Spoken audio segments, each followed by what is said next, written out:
It's appeasement over India for the Netas in the valley. After Chief Minister Mehbooba Mufti's anti-India rant, it's now former Jammu and Kashmir Chief Minister Omar Abdullah who has given Pakistan a clean chit. Omar Abdullah distances Pakistan from unrest in the valley. He in fact said that Pakistan cannot be blamed for the 2010 and 2016 unrest in Kashmir. The question is, why is Omar Abdullah giving Pakistan an alibi? How can we absolve ourselves of the responsibility? But it's not just mainstream political players in Jammu and Kashmir that are responsible for what is happening.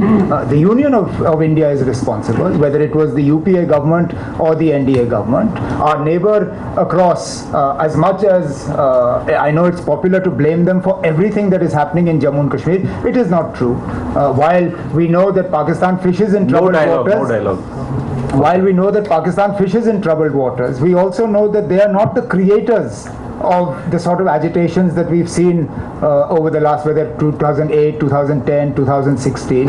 So I think there is a fair amount of blame to be shared across the board. Who you want to blame, how much for, depends on which side of the line. Obviously the centre would like to blame the states more. We sitting in the state hold the centre responsible to a higher degree. It depends which side you're sitting on. Let's go across to my colleague Pradeep Datta, who's joining me on the phone line for more on this. Pradeep, is it, become a habit of sorts for Netas in the valley to give Pakistan a clean chit while they continue to play politics at domestic level? Why is Omar Abdullah so keen on saying that Pakistan are not the creators of trouble in the state?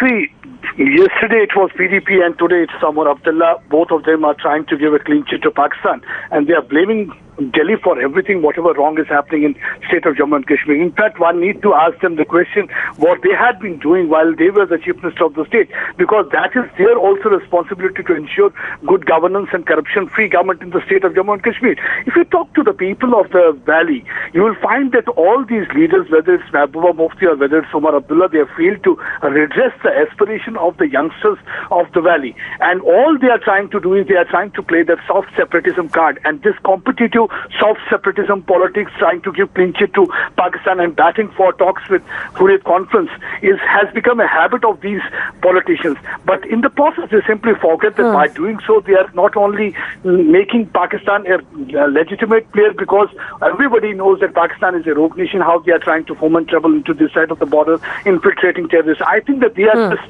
not averse to the ground realities, and simply they have closed their eyes, or they have deliberately shut their eyes to play petty politics in this region. And that is what it's such a shame that despite a battery of evidence suggesting that Pakistan continues to foment trouble in the valley through their proxies, these Netas in the valley are not looking at evidence and rather making irresponsible statements. Pradeep, thanks very much for your inputs.